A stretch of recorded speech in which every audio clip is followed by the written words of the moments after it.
আজকে সকাল 6টায় উঠেই জানো তো প্রথমেই চলে গেলাম রান্নাঘরে, কারণ কালকে রাত্রে সমস্ত রান্নাঘরেরটা এলোমেলো করে শুয়ে পড়েছিলাম, এতটাই ক্লান্ত ছিলাম রান্নাঘরটা গুছিয়ে শুতে পারিনি। তাই সকাল সকাল উঠেই রান্নাঘরটা আগে পরিষ্কার করে নিলাম, না হলে তো আবার অফিসে রান্না করতে হবে। রান্নাঘর এলোমেলো থাকলে না কিচ্ছু করা যায় না।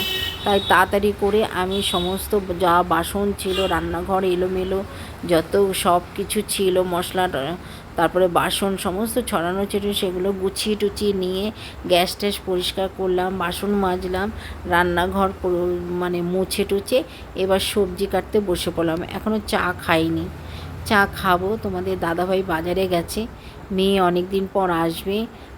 মাছ, ছোটো মাছ মেয়ে খেতে চায় না, ঘরে ফ্রিজে ছোটো মাছ রয়েছে, তাই বড় মাছ একটু আনতে গেছে। নয় রুই নয় কাতলা, এই মাছই আমার মেয়ে খুব পছন্দ করে। বড় মাছ, ছোটো মাছ একদম খেতে পারে না, মানে ওই কাটার ভয়ে খেতে চায় না। সেই কারণে তোমাদের দাদাভাই বাজারে গেছে, বাজার থেকে আসলেই চা করব, তারপরে দুজনে মিলে চা খাবো। আগের দিন আমি একটু বাজারে গিয়েছিলাম, সেই শাক টাক নিয়ে এসেছি, সেগুলোই এখন আমি রেডি করছি। আর তোমাদের দাদাভাই যে মাছ নিয়ে আসবে, মাছ রান্না করে দেবো। আর তোমাদের দাদাভাই বললো আজকে সকালে খুব একটা কিছু খাবে না, যেহেতু শনিবার তাড়াতাড়ি চলে আসবে, সেই কারণে বললো ভাত টাত খাবো না, যা খাবো এসে খাবো। আমার সমস্ত রান্নাবান্না হয়ে স্নান টান করে এবার পুজো দিতে চলে এলাম, কারণ পুজো দিতে অনেকটা সময় লাগে। পুজোটা দিয়ে নিলে না ভালোই লাগে, তারপরে খেতে বসলে না শান্তিতে দুটো ভাত খাওয়া যায়, নাহলে মাথায় চিন্তা থাকে। আর আমি সকালেই আগে পুজো দিতাম, এখন আস্তে আস্তে আস্তে আস্তে বেলা হয়ে যাচ্ছে, দুটো হয়ে যায় এখন পুজো দিতে। আগে আমি 10টা 11টার মধ্যে পুজো দিয়ে দিতাম, সেটাই ভালো ছিল। কিন্তু যেহেতু মানে ঠান্ডার সময় না টাইমটা চেঞ্জ হয়ে যায়, তখন ঠান্ডার জন্য সকালে আর স্নান করতে ইচ্ছে করে না, একটু বেলা করে স্নান করি। সেই রেওয়াজটা এখনও পর্যন্ত, এত গরম পড়েছে, সেই রয়ে গেছে। আজকে শনিবার, তাই একটু ভাবছি পুজো টুজো দিয়ে একটু হনুমানজির একটু পাঁচালিটা পড়ব।